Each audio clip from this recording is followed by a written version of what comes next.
ශ්‍රී ලංකා කණ්ඩායම සහ පාකිස්තාන් කණ්ඩායම සහ සිම්බාබ්වේ කණ්ඩායම අතර පැවැත්වෙන තුන්කොන් තරගාවලියේ ශ්‍රී ලංකාව ක්‍රීඩා කරන පළමු තරගය හෙට ආරම්භ වීමට නියමිතයි. ඒ සිම්බාබ්වේ කණ්ඩායම අතර තමයි මේ තරගය පැවැත්වෙන්නේ. පාකිස්තාන් කණ්ඩායම සහ සිම්බාබ්වේ කණ්ඩායම අතර පැවති තරගයෙන් පාකිස්තාන් කණ්ඩායම පළමු ජය ඊයේ රාත්‍රියේදී වාර්තා කළා. කෙසේ වෙතත් ශ්‍රී ලංකා කණ්ඩායම මෙම තරගාවලිය සඳහා ඉතාමත් හොඳ මානසිකත්වයකින් සිටිනවා කියන කාරණාව තමයි මේ වෙන විට වාර්තා වන්නේ. ඒත් එක්කම දසුන් ශානක සඳහන් කළා පෞගිය එක් දින තරගාවලිය ශ්‍රී ලංකා කණ්ඩායම පරාජයට පත් වුණාට 20යි 20 තරගාවලිය නැත්නම් මේ තුන්කොන් තරගාවලිය ජයග්‍රහණය කිරීම සඳහා හොඳ මානසිකත්වයකින් ශ්‍රී ලංකා කණ්ඩායම සිටිනවා කියන කාරණාව තමයි දසුන් ශානක පාකිස්තාන් මාධ්‍ය වෙත අදහස් දක්වමින් සඳහන් කළේ. කෙසේ වෙතත් ශ්‍රී ලංකා කණ්ඩායමේ වෙනස්කම් කීපයක් සිදු කිරීමට නියමිතයි කියන කාරණාවත් වාර්තා වෙනවා. ඔබ දන්නවා දැන්ටමත් චරිත අසලංකා සිත පෙනාන්දු දිවයිනට පැමිණීමට තීරණය කළා තිබුණා. චරිත අසලංක උණරෝගී තත්ත්වයක් හේතුවෙන් තමයි මෙලෙස දිවයිනට කැඳවා තිබෙන්නේ. කෙසේ වෙතත් නවනායක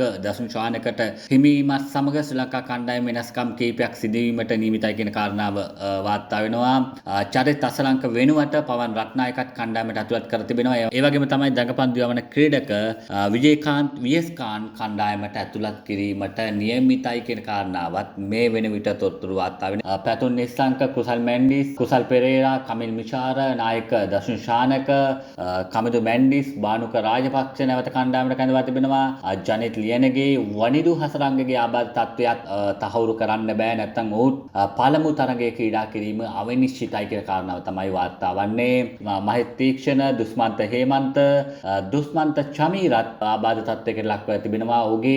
ඔහුත් පළමු තරගයේ ක්‍රීඩා කිරීම අවිනිශ්චිතයි කියන කාරණාව තමයි මේ වන විට වාර්තා වන්නේ. නුවන් තුෂාර, අසිත පෙනාන්දු නැවත දිවයිනට පැමිණියා. ඒෂාන් මාලිංග යන ක්‍රීඩකීන් 16 දෙනා තමයි පළමුව සංචිතයට ඇතුළත් කර තිබුණේ. කෙසේ වෙතත් මේ ඇතුළත් කර 16 දෙනාගෙන් තිදෙනෙකුට ආබාධ තත්ත්වයක් හටගෙන තිබෙනවා කියන කාරණාවත් මේ වෙන විට වාර්තා වෙනවා. කෙසේ වෙතත් නව ක්‍රීඩකයන්ට අවස්ථාව ලබා දෙමින් මේ තරගාවලිය ස්ථිර වශයෙන්ම ජයග්‍රහණය කිරීමට බලාපොරොත්තු වෙනවා කියන කාරණාව තමයි ශ්‍රී ලංකා කණ්ඩායමේ නායක දසුන් ශානක සඳහන් කළේ.